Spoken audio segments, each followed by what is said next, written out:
po, dapat hindi po sisihin ang Eagle Airways dahil hindi naman po nila ginusto yung nangyari. I think we should give her a commendation.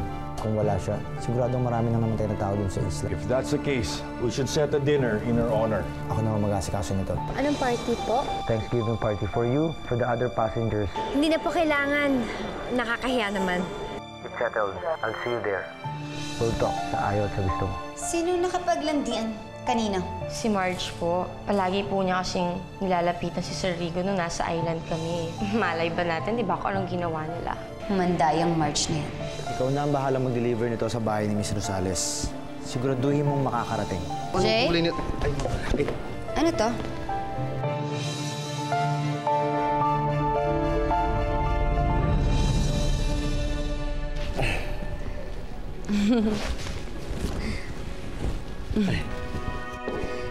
I love this dress. I'll wear this tonight, ha? Sure. I'll be the star of the night, as usual. Ano kayang basa ang isusuot ni Marge?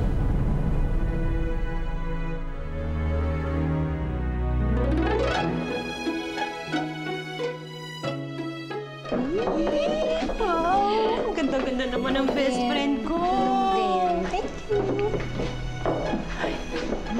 Alam mo, ngayon ko lang napansin ang gwapo-gwapo pala niya. Mas gwapo pa siya kay ko. Ito na maingay. Narinig ka pa ni Nay, mapraning na naman yun. Anong trabaho mo bago ka naging steward? Dati po akong basketball player, kaya lang po na-injury po ako kaya hindi na po ako nakapaglaro. Pero maganda po niya nakapag-cabin crew ako kasi nakilala ko po si Marge. Oh. Nay! Oh! Ano, Jerry? Hindi ka na. Nak! Ang ganda mo. At ang sexy mo. Ikot ka nga. Ganda naman ang anak ko. Surrender sa mo. Halika na.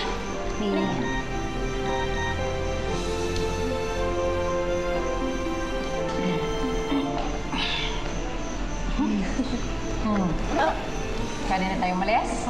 Sige. Tara? Sige, mauna na kayo. Tita, ako po. Naman, lagi ka namang maganda.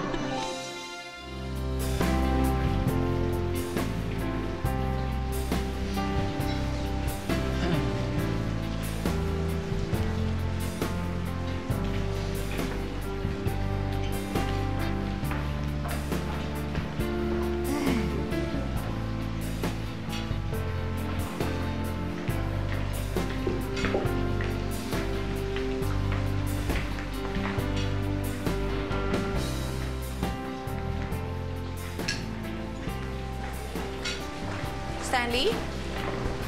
Stanley? Hi, Han. How do I look? Good. I mean, you look good. Bakit good lang? May inaantay ka ba? Siyempre, yung mga guest. Bakit nandito naman yung mga guest natin, You mean si Marge? Yes. Only because she is our guest of honor.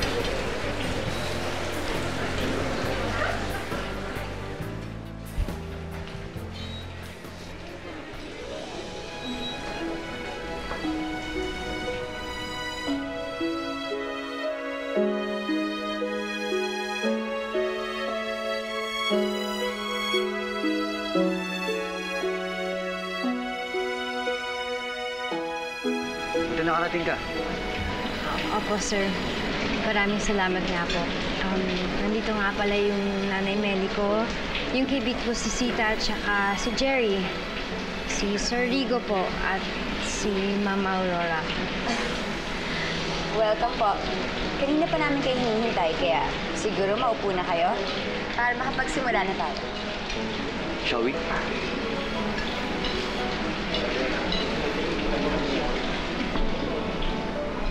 Uy! Thank you po. Ayan na ba ang baby niyo? Wow! Ang cute-cute naman! Baby Marge! Alam mo, manang-mana siya sa'yo. Good evening, ladies and gentlemen. Let us start our program by welcoming the CEO and the COO of Eagle Airways, Mr. Stanley T. and Mrs. Gloria Tanco Hilario.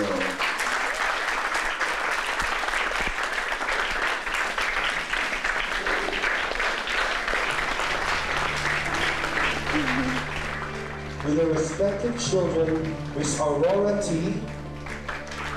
and Mr. Rodrigo Hilario III. Prieta, sumuko ka na! Napapaligiran ka namin!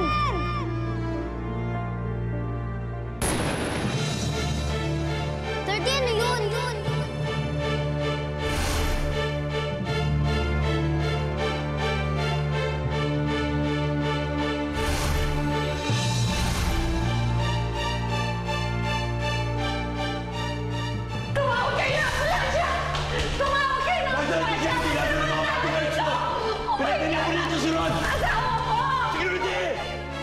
Marieta, anak! Halika! Alis tayo dito! Halika! Bilis! Takbo! Walito, mag-report ka sa mga bata!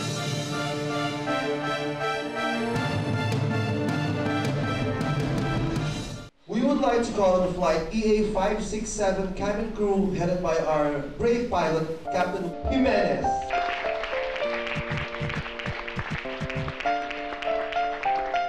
His co-pilot Angelina Gloria, who unfortunately cannot be with us tonight, as he is still in the hospital recovering. Applause for him anyway. Our cabin crew, Miss Bianca Kimpo. Miss Stella Baltazar.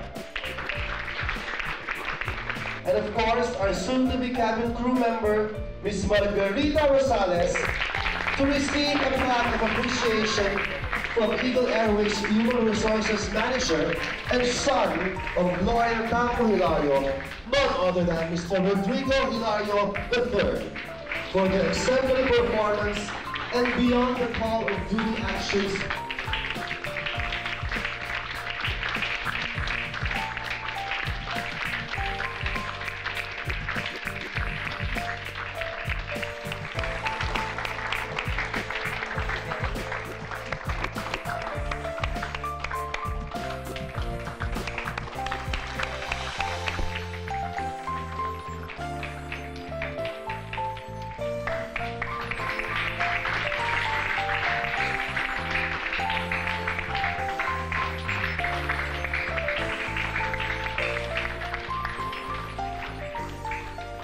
May we call Ms. Margarita Rosales to give her acceptance speech. Applause, everyone. Ms. Rosales?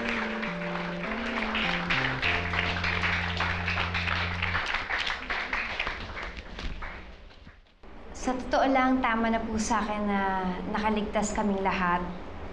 Masaya din po ako na nagsama ng mga nagkahiwalay at naisilang ng gustong-gustong lumabas sa mundo. Si Baby Marge. Para sa lahat po ang recognition na ito, gusto ko din po magpasalamat kay Sir Rigo at sa pamunuan ng Eagle Airways. Maraming salamat po. Lalong-lalo maraming salamat po sa aking nanay Melly. Nakasama ko sa paghanap sa mga kapatid ko para mabuo na rin ang aking pamilya. Maraming salamat po.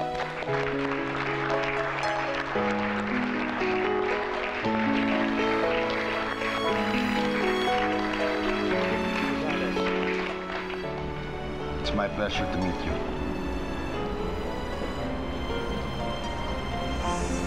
Congratulations.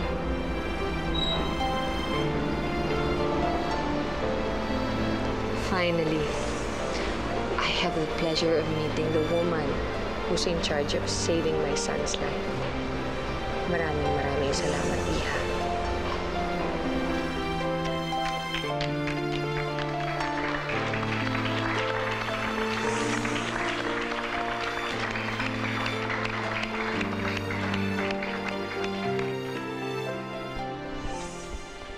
Hi, everyone! on.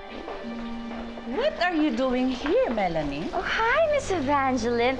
Well, what else? I'm here to party. Kahit hindi niyo ako in-inform. That's because you were fired from the training. Remember? Oh, well, not anymore. What do you mean? Hi, Melanie. Hi. Mabuti naman umabot ka sa party. Of course. As image model and trainee consultant, I want Melanie to be back in training. What? Bigyan natin siya ng chance. Since pasahero lang naman siya sa flight EA 567, pakischedule yung check ride niya. Pero nakakayang naging attitude niya doon. At alam Narinig niyo ba ang sinabi ko? FYI, meaning for your information. Wala kayong karapatang questionin ang sinabi ko. Let's go, girls. Excuse me. FYI.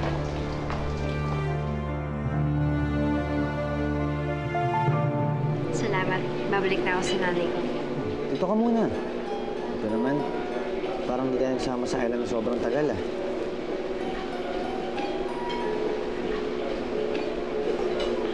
So kung mami mo si Miss Gloria, kaano-ano mo si Sir Stanley? Ninong ko. Business partner and best friend ng daddy ko. Asan yung daddy mo? Hindi mo ba nabalitaan yan? Malaking news yung dati. Pinatay siya ng bodyguard niya. Pangalan niya. Si Juanito. Tapos tumakas. Imbes na magpahuli, magpahulog sa bangin. Kasama raw yung buong pamilya. Alam niya siguro na wala siyang laban. Na walang maniniwala sa kanya. Gawa niya ng mga duwag. Ng mga gidli na tao. Ng mga traitor. Paano mo nalaman na siya mismo pumatay sa daddy mo? Nakita mo ba?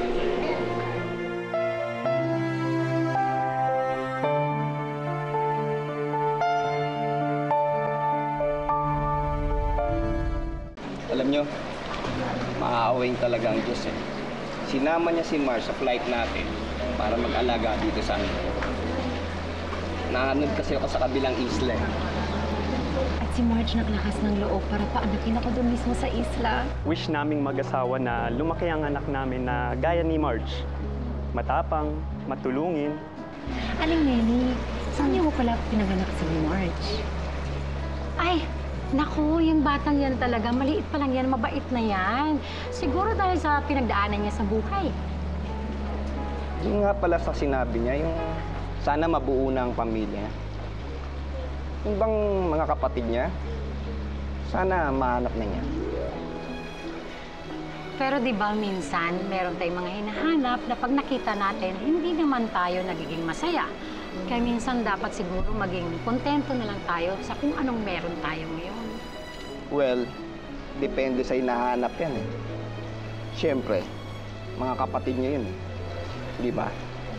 Totoo yan. Pero ang pinakamagaling pa rin na tulong dyan ay ang panalangin. Paano ka nakakasiguro? Nakita mo mismo? Hindi. Bakit? Kailangan pa ba? Eh, tumakbo kasi nung inabot siya ng Stanley. Tinakasya pa yung kotse ng daddy ko.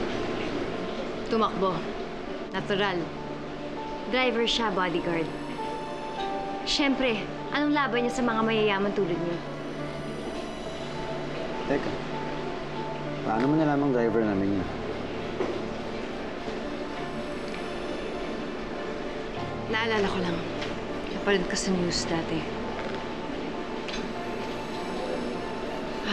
Sige. Mauna na ako. Sandali lang. Nag-aaway ba tayo? Ang kitid kasi na utak mo eh. Okay, sige.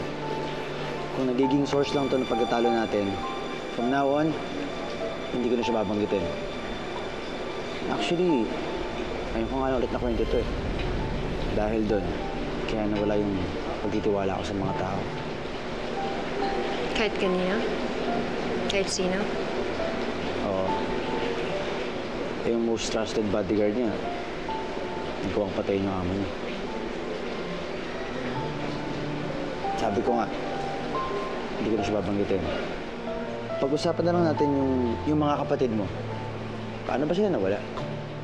Han? Nandiyan ka lang pala. Ano pinag-uusapan niyo? Tapos na po, Miss Aurora. Alis na ako. Marsh, I just hope na wala kang interest na agawin sa akin si Rico. Wala po akong balak na agawin kahit ano. Buti naman. Congrats!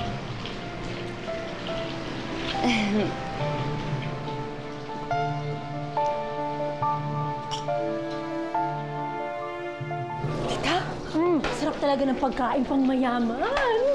Tsaka alam mo, ang dami-daming tao, tapos ni isa wala akong kilala dun. Ay, tita, mas nakakagulat po kung marami kayong kakilala dun, di ba? Ah, malay mo. Eh, tita, pang mayaman po yung lugar. Jesus! Halika na. Nak. Matatapakan ko yung damit mo eh. Di ka rin nag-enjoy, no? Di bale, bawi ka na lang sa susunod. Okay, tara.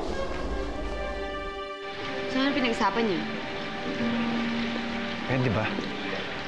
Will you just let it go? Eh, ikaw, May. You can't let her go.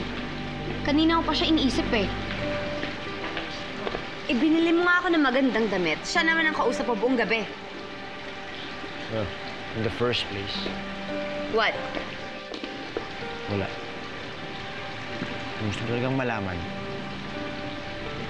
pinag-usapan namin ng daddy ko. It was nothing.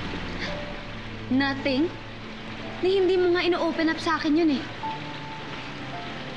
Tapos yung babaeng yun? Aurora, naging magkaibigan na kami ni Marge. Wala naman sigurong masama kung naikwento ko sa kanya tungkol kay Daddy. At wala rin naman sigurong masama kung naikwento ko sa kanya yung 15 taong ko nang tinatago.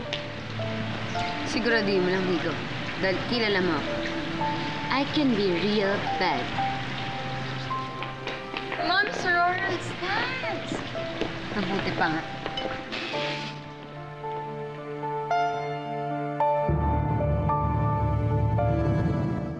Stanley?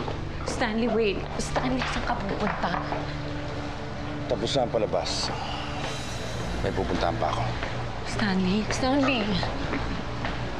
Parang nagbago ka na talaga. Dati, Hindi na tayo tulad ng dati. that's exactly my point. Nasaan na ang dating Stanley na kilala ko? These past 15 years, unti-unti ka nang lumayo sa akin, Stanley. I don't even know where you go or what you do anymore. Please, don't tell me you started gambling again. Or worse, baka naman may ibang babae ka na, Stanley. Lola, it's none of your business. Stanley, please, don't do this. Please, Stanley. Get your hands off me. Awa mo na, Stanley.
Bukas ba ang check ride ni Marge?